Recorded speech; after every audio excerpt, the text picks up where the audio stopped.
you all are keeping fit and fine and doing a good preparation for your upcoming ICSE exam.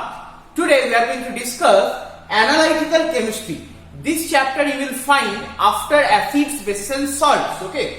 So by the name only analytical chemistry, I hope you are understanding some analysis we have to do, right? So in this chemistry, like what we have to discuss, we need to do analysis. Okay. But honestly speaking, chemicals cannot be analyzed over this whiteboard. Okay. So this is a part of practical chemistry.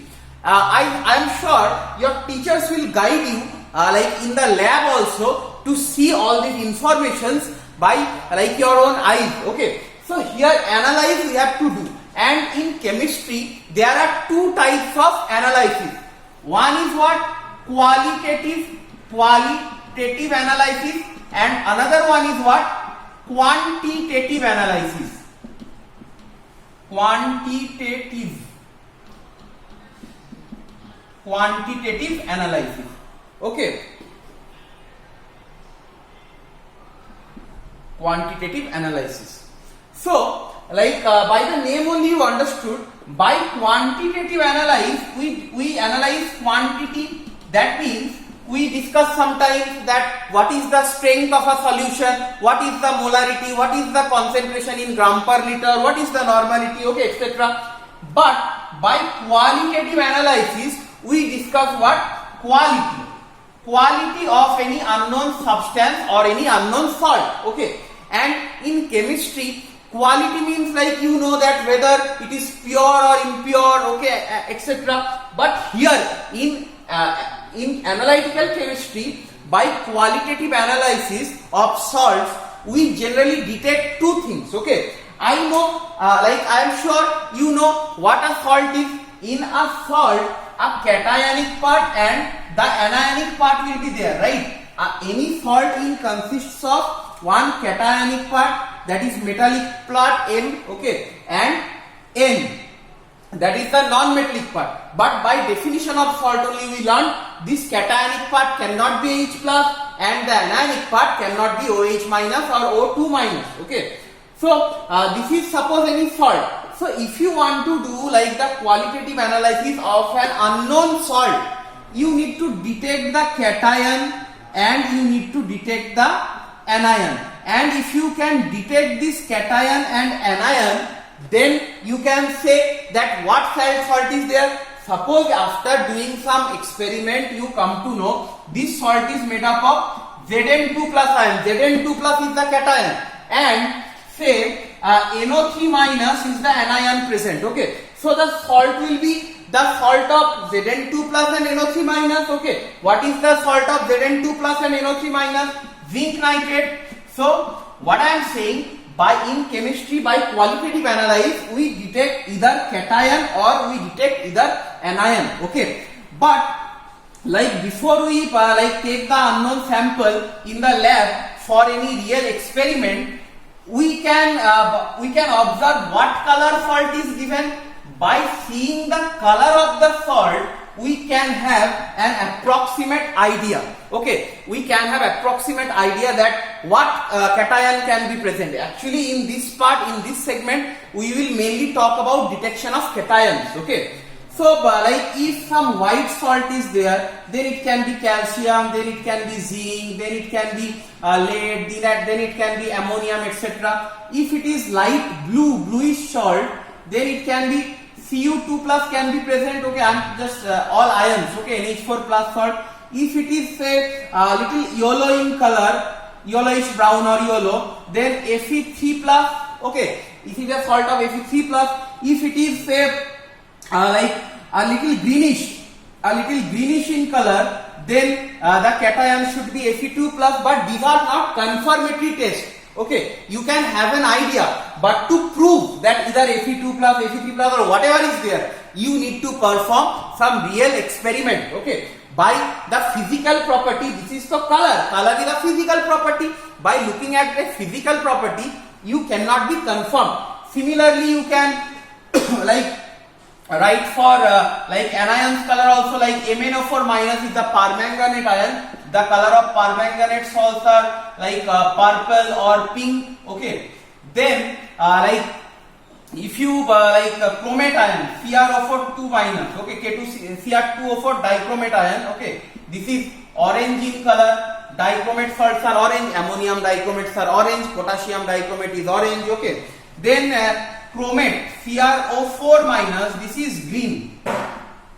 This is green. Okay, so these are the like basic things you need to remember, because sometimes in question they ask that one blue salt on heating produces this reacts with that. Okay, so by the clue of color you must be able to identify the unknown substance. All right, so like this was the physical property, but now we have to understand how do we make a confirmatory test. Like I told you, you have to do some real experiment to prove, right? So the reagent we use to detect cations, I am writing detection of cations. Detection of cations, the two reagents are used. Okay, two reagents are generally used. One is sodium hydroxide solution and another one is ammonium hydroxide solution. Okay, somebody can write aqueous solution of ammonia also. Both are correct. Aqueous solution of ammonia, that is also accepted. Okay, please try to refrain writing this short form. So please let's write in full only. Okay, because in ICSE these all like matter smart. So aqueous solution of ammonia. Okay, so generally these are the two reagents what we use to detect cation. Now you have very limited cations. Calcium you have, then you have zinc, then you have lead, then copper is there, and 2 iron, Fe2 plus and Fe3 plus. These are the cations you have in your syllabus. Okay, so we have to discuss that either on NaOH what is the like thing happens, or in NH4OH what is the thing happen. Okay, so please understand, when like any salt, the cation I have said, we are detecting what? Cation.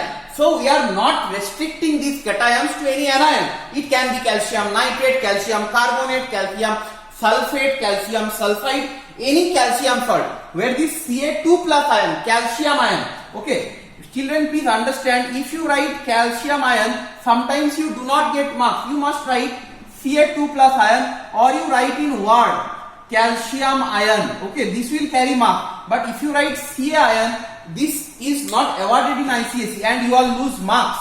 Similarly, when you are writing the reagent used, okay, you must mention this word solution.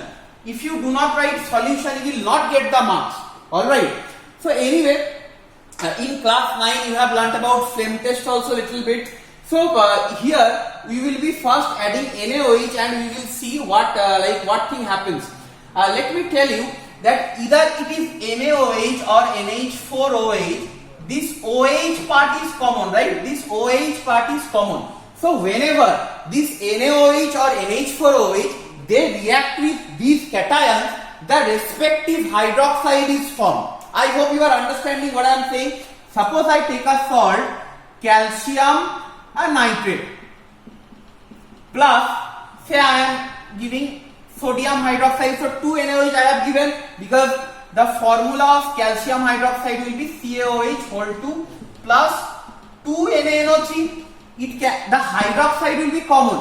The nitrate and the sodium will come here, but this hydroxide will be common. So similarly, for zinc, the hydroxide will be ZnOH whole 2.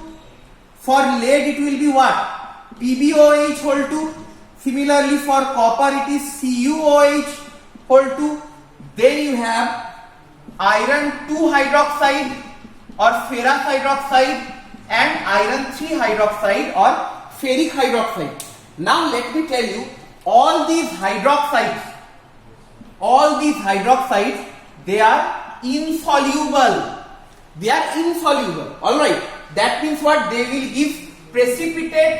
As they are insoluble, they will give precipitate. Alright. and you have different colors for different hydroxides to like guess. Till now I am using the word guess. Only by seeing the color of the precipitate also you cannot comment that this cation is present.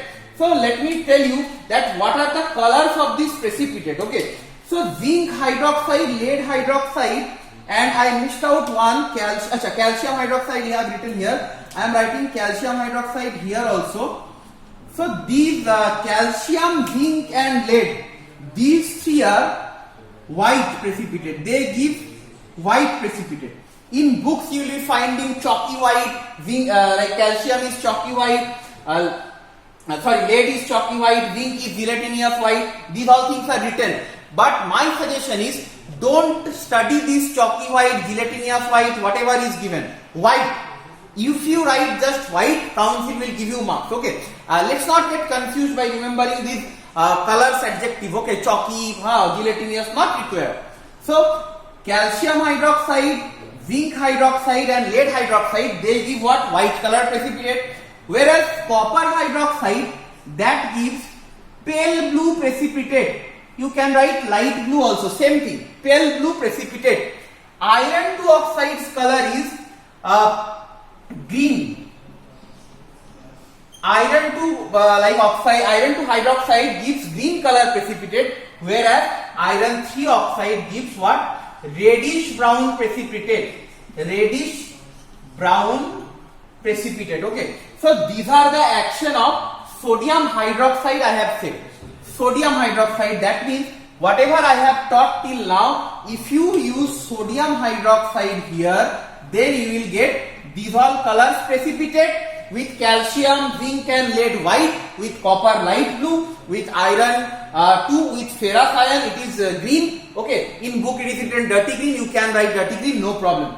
And with iron 3 iron, iron 3 oxide, that is reddish brown. Okay, so this is the color precipitate you get on adding sodium hydroxide solution. But you have to write one thing very clearly, on adding little amount of sodium hydroxide solution. Little sodium hydroxide solution, if you like add to the salts of these cations, then these all colors precipitate you all obtain. Alright, but you must be wondering why sir has said little here. Okay, you must be wondering that why little. Okay, what is the difference? Now say like whenever you add some solution in a test tube, at first some little will get inside it, then when you keep on pouring the reagent, then first it is little, okay, then if you keep on pouring, then it will be excess. Okay, so whenever you need to reach to the level excess, you must cross the level little, right? So this is the observation with little amount of sodium hydroxide solution. Now we have to understand that what happens when we give excess sodium hydroxide solution. Okay, this is what these all color precipitate is obtained. You must refrain yourself from writing precipitate as PPT. This is not accepted. Okay, you must write precipitate. All right. Now see, when you are adding excess, what will happen? These all are insoluble salt, right? These all are hydroxides are insoluble. What I said, they are insoluble. So when you are adding sodium hydroxide solution in excess, only two changes you have to remember. Okay, one is with this zinc hydroxide, and the other one is what? Lead hydroxide. Because in excess sodium hydroxide, they get dissolved. How they get dissolved? I am showing you here. Okay, already zinc hydroxide is formed. Zinc hydroxide.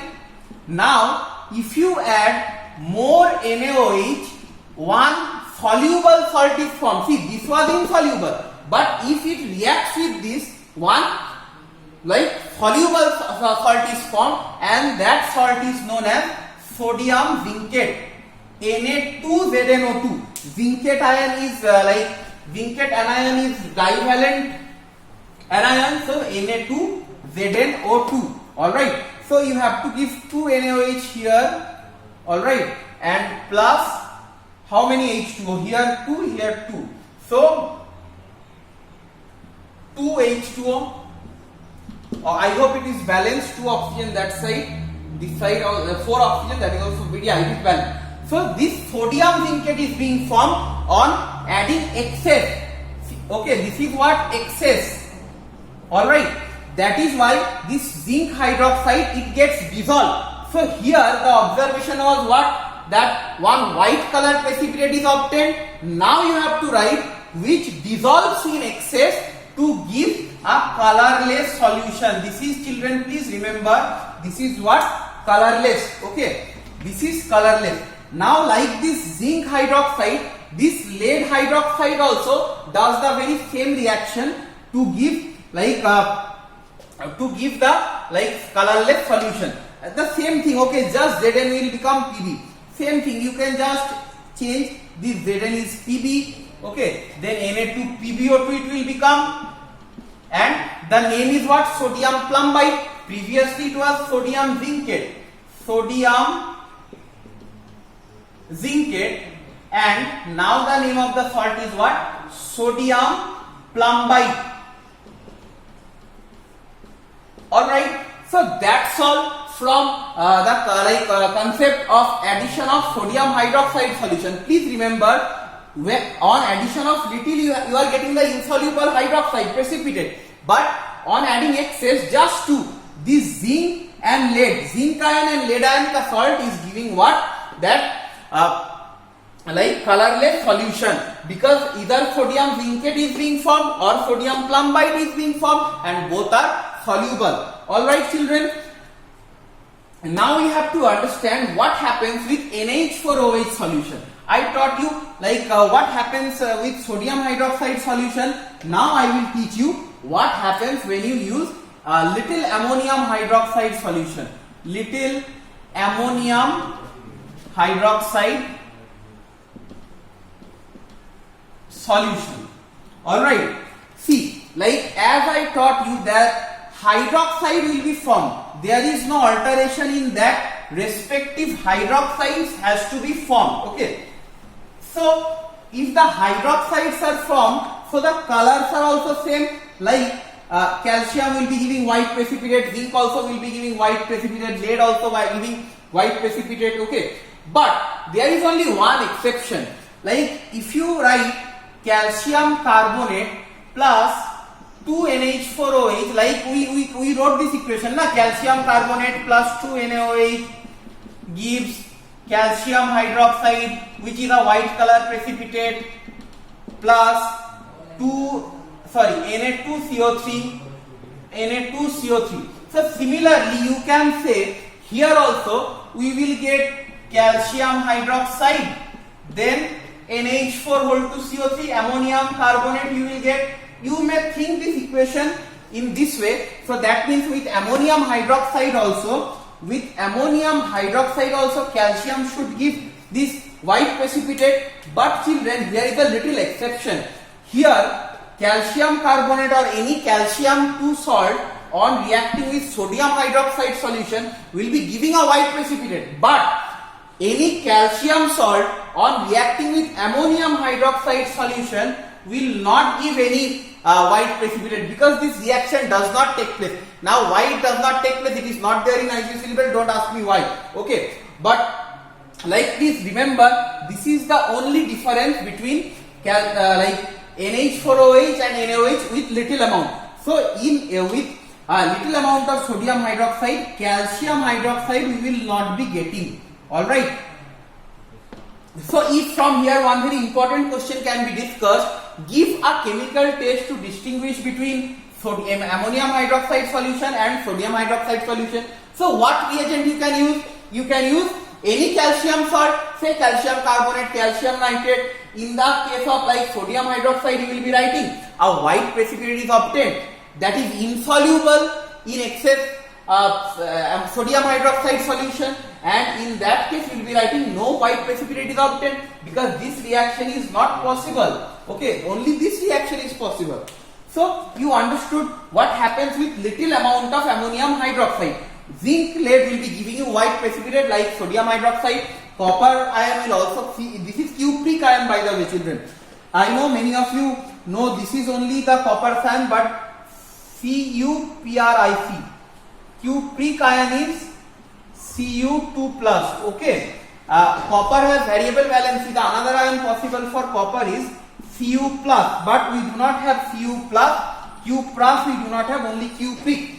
So cupric hydroxide will be obtained a pale blue color precipitate or light blue color precipitate with iron 2 plus iron. Okay, iron 2 hydroxide you will be getting, that is a green color precipitate, and iron 3 hydroxide also you will be getting, which is a reddish brown precipitate. Okay, so that's all from the action of addition of sodium hydroxide. Now we have to discuss, if we add excess, what will happen. Similar story, some of the salts will get dissolved and some of the salts won't get dissolved. Okay, so I am writing here excess ammonium hydroxide. Okay, with excess ammonium hydroxide only 2 salts will be dissolved. Okay, previously for sodium hydroxide I have said zinc and lead, but for ammonium hydroxide zinc and copper. Zinc will get dissolved and copper also will get dissolved. Cupric ion salt will also be dissolved. Okay, but no other salt, lead, okay, these that will not get dissolved. All right.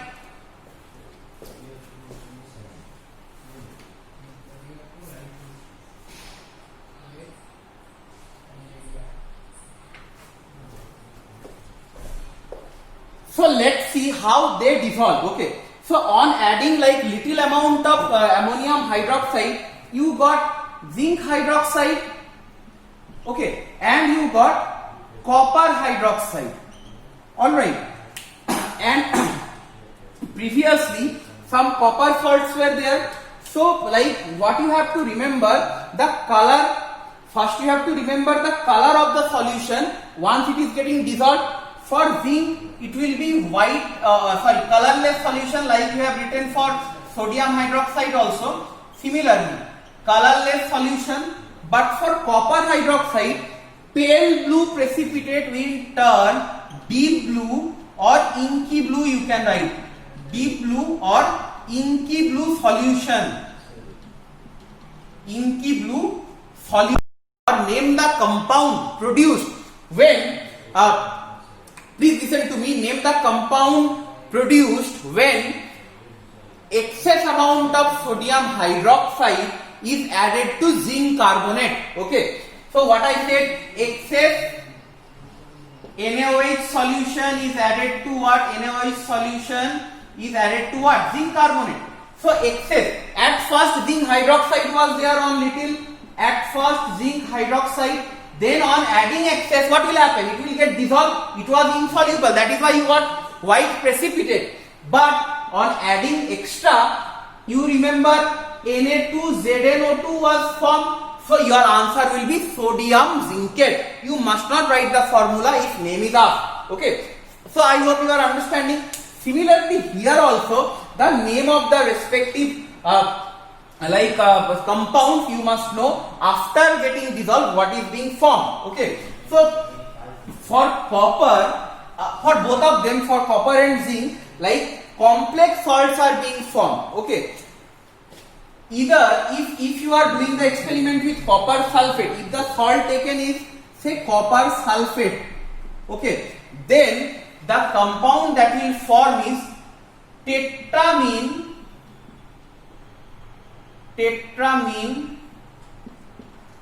copper 2 sulfate. This is the compound will be formed. This is a complex salt. The name is what?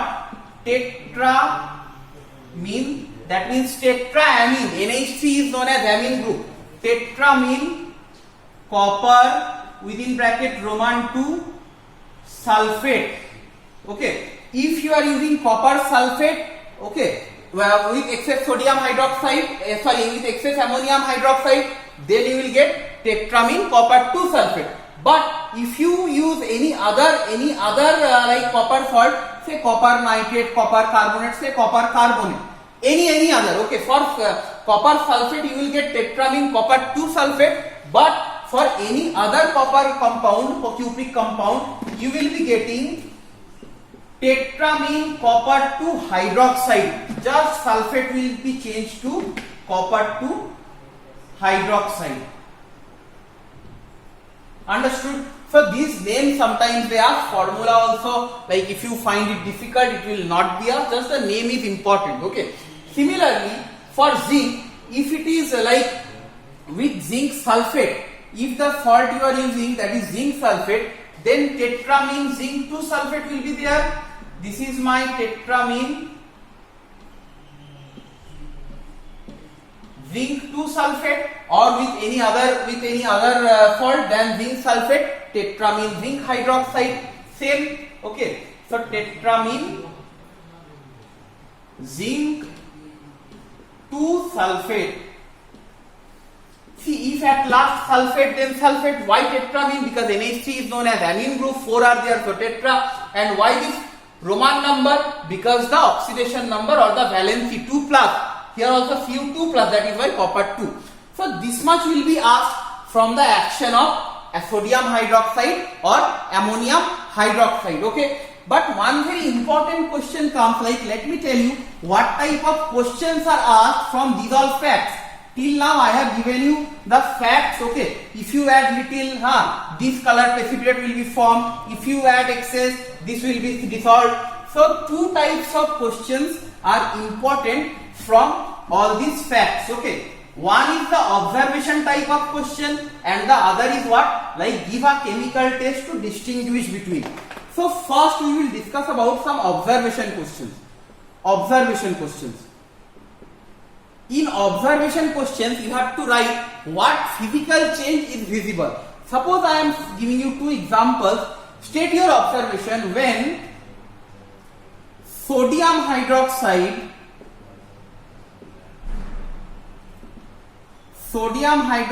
solution is added to, say, zinc sulfate. Okay, and suppose another one I am giving. State your observation when ammonium hydroxide solution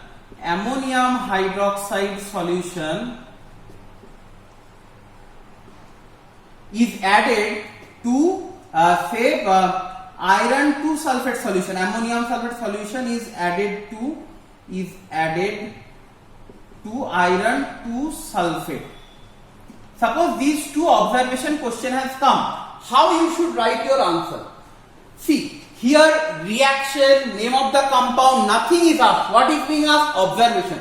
So how you have to write your answer? Please follow this format. In the observation question, excess, little, nothing will be given. Sometimes excess is given, but no matter what is given, you have to write both. That means I will start with this one, with iron 2 sulfate, right? That means iron 2 hydroxide will be formed or ferrous hydroxide will be formed. What is the color of ferrous hydroxide, children? Tell me. Dirty green, right? Or green. So the answer we should write, a dirty green precipitate is obtained. A dirty green precipitate is obtained. Okay, first part is a dirty green precipitate is obtained. Here also the first part, what you should write? A white precipitate is obtained.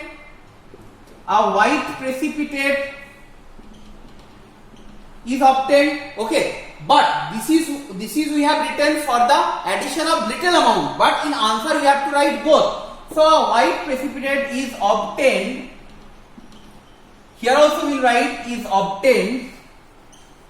Now you have to remember whether in excess ammonium hydroxide, like iron 2 hydroxide, FeOH whole 2, FeOH whole 2's color is like dirty green, right? You have to remember whether this FeOH whole 2 iron 2 hydroxide is soluble in excess ammonium hydroxide or not. I taught you that only Cu2 plus and like Zn2 plus, they are soluble in excess ammonium hydroxide. So Fe2 plus is insoluble.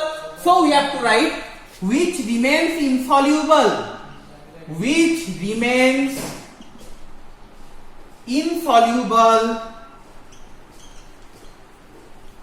in excess NH4OH solution. Alright, now for this case, here a white precipitate is obtained. You know, with excess sodium hydroxide, zinc salts get dissolved and lead salts get dissolved, right? So here we have to write a white precipitate is obtained which gets dissolved, okay, which gets dissolved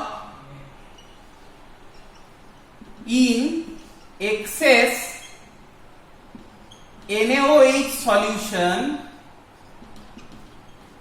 and the color is like NaOH solution, excess NaOH solution, you can write to give a colorless solution. Okay, now this can be given with any cation, either with NaOH or with NH4OH. Okay, so first point is what? At the first point you have to state what is the color of the precipitate, that is the common point. Then the next point is whether it is soluble in excess or it is insoluble in excess, and if it is soluble in excess, then what color solution is formed. If you just fill up these all gaps, then your answer will be ready for what type of question, children? Observation question. Okay, so I told you either observation question will be asked or like give a chemical test to distinguish between. Okay, how are these questions come? Give a chemical test.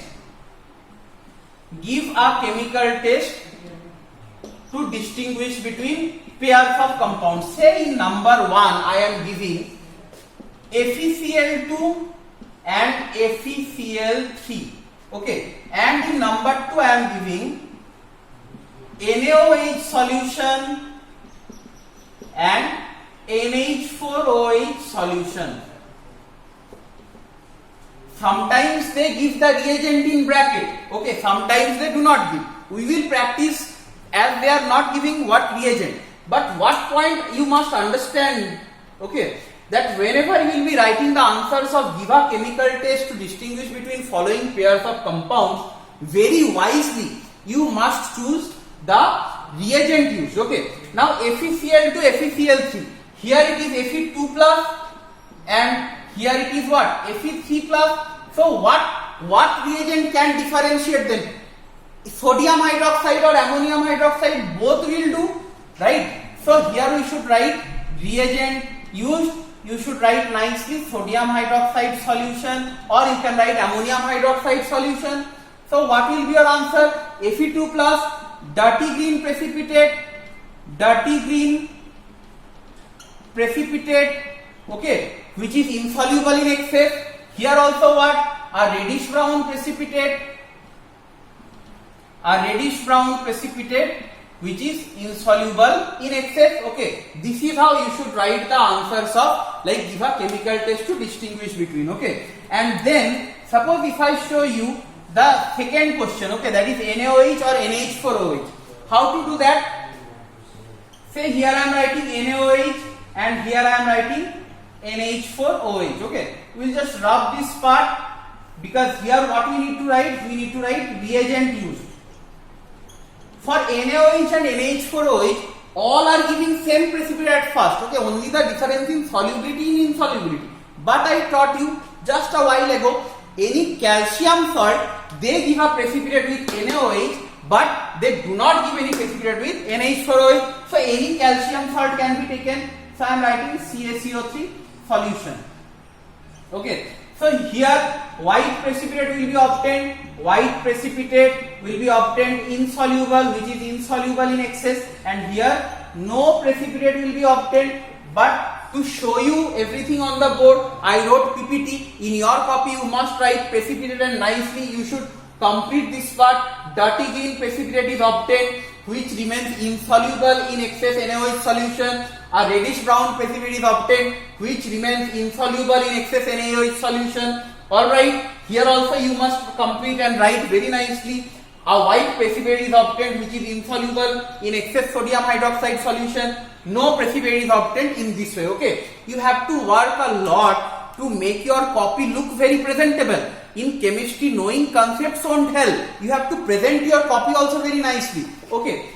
So after this, we have only few reactions. Okay, we have almost come to the end of the analytical chemistry. Now we have to discuss few like reactions. Then we will be done with this analytical chemistry. Let's see what reactions we have to write. Okay. So now we have to learn two types of reaction. Okay, only the balanced chemical equations you must practice very nicely.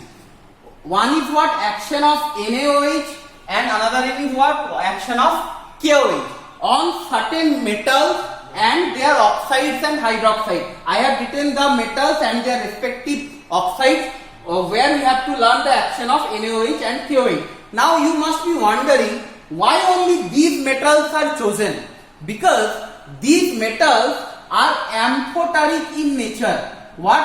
Amphoteric in nature. Now what does this mean? Amphoteric metals are amphoteric in nature. That means they react with both acid and base. They react with both acid and base to give out what? Hydrogen gas. Generally we know what?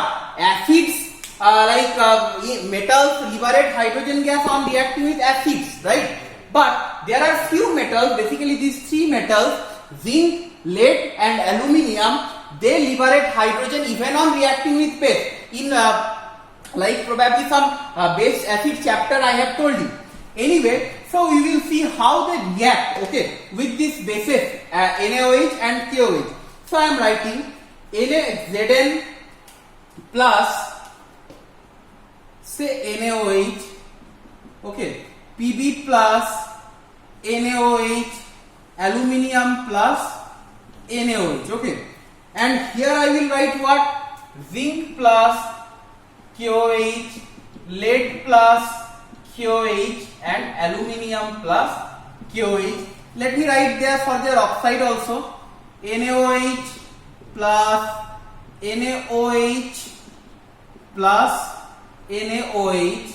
Here also I will write plus NaOH plus NaOH. Sorry, here KOH, right? KOH and here KOH, here also KOH. Now, whenever zinc and any alkali, the zincate salt will be formed. So, what I will write? I taught you Na2ZnO2. Similarly, what I will write here? K2ZnO2. Right? Now, if you remember for lead, it was sodium plumbite Na2PbO2. Here it will be what? K2PbO2. Okay. And plus hydrogen. And here also plus hydrogen. Now if you want to just balance, you have to put 2 in these all places and these first 4 reactions are ready.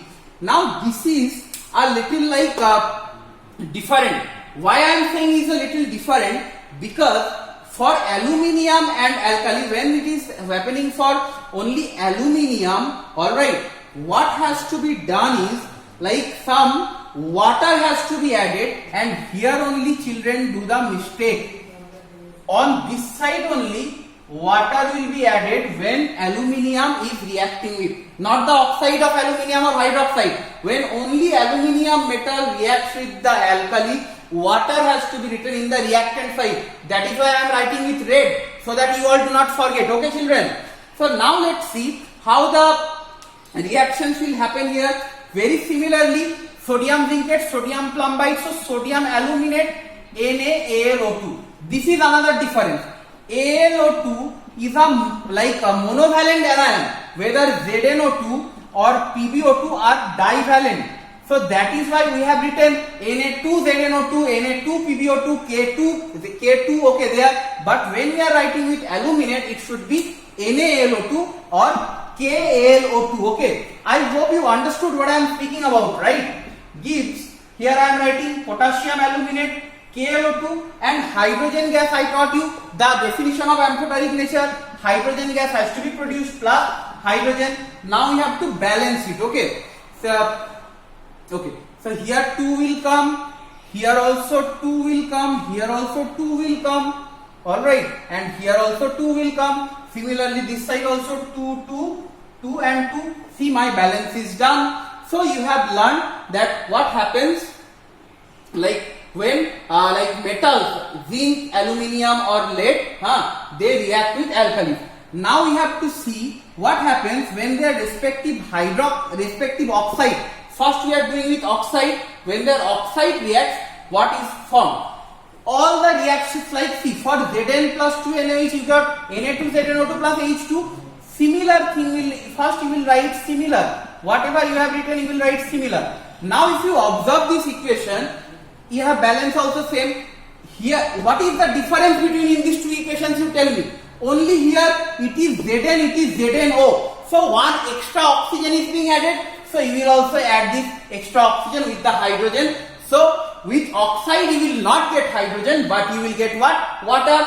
Similarly, here also you write 2KOH gives K2ZnO2 plus water. See, like K2ZnO2 plus H2, like from the previous, here one oxygen got extra, so you have to also give one oxygen extra. Similar story here also, like 2, so Na2 PbO2 plus H2O. Here also, like if you add 2 KOH, then K2 PbO2 plus water.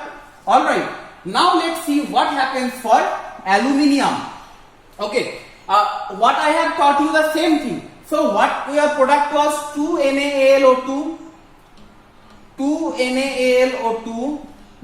plus 2H2O you have written now, 2H2O, but the formula of aluminium oxide is Al2O3. Okay, and you have written 2H2O that side also. You have to understand that no water cannot be in both the sides, right? Wherever it is more, we will send them.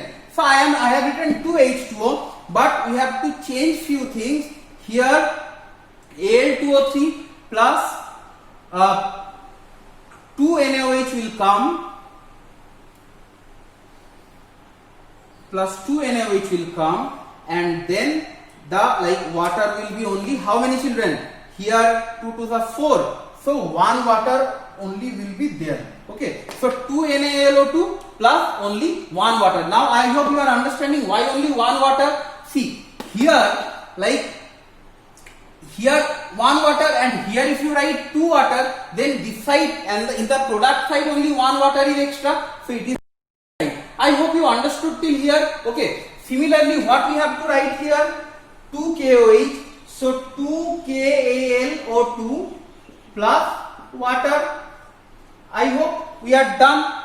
Alright children, so these are the equations we have to learn from here. Now only one type of equation we have to learn. I have taught you with the respective oxide. Now one more thing we have to learn. We have to learn with the respective hydroxide. That means with the respective OH.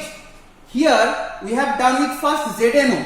So we have to do with ZnOH whole 2. Here we have done with PbO. So here we have to do with PbOH whole 2. Here we have to do with AlOH whole 3. Alright. Similarly, this side also the oxides we will be like hydroxide. Okay, because this thing also we have to discuss the reaction with respective hydroxide. 3 things are there with the metal, with the oxide and with the hydroxide. So lead hydroxide and here aluminium hydroxide. Alright. Okay. Now let's see. The product will not be changed. What I am saying, with hydroxide the product will not be changed. Only what will change? The balance will change. If it was 1 oxygen, it will become 1 water, it will become 2 water. And you can clearly see my equation is balanced. See the oxygen's number. Here 2, here 2. 2 plus 2, 4. Hydrogen is also 4. Okay. So similarly, it is here 2, it is here also 2, it is here also 2. With oxide 1 water for zinc and lead, with hydroxide there will be 2 water. Now let's see what is happening here. Let's see. Like here 3 oxygen and 2. We have to give 2 here because 2 NaAlO2 is there. So 2 will come here. So now let's see how many hydrogens are done. 2 3 the 6 and 2 4. So here how many water will be there? 4 water will be there, right? Now if you see, this is a overbalanced equation. So what we can do is, we can clearly cancel all the coefficient by 2, and then we will be remaining with only 1, 2 here. So how the equation will look? AlOH whole 3 plus NaOH gives 2 NaLO2 plus 2H2O. Let's check whether the balance is done or not. Hydrogen and oxygen both are 4. This side also it is 4. So this side also the equation will look like in this way. Just only here 1, 2. And see, you have learned all the equations needed for this chapter. I hope you understood and enjoyed this part, analytical chemistry. And don't forget to ask your teachers to show the color of the hydroxides, the precipitates, what I have explained before. Okay, till then, bye bye, take care, thank you.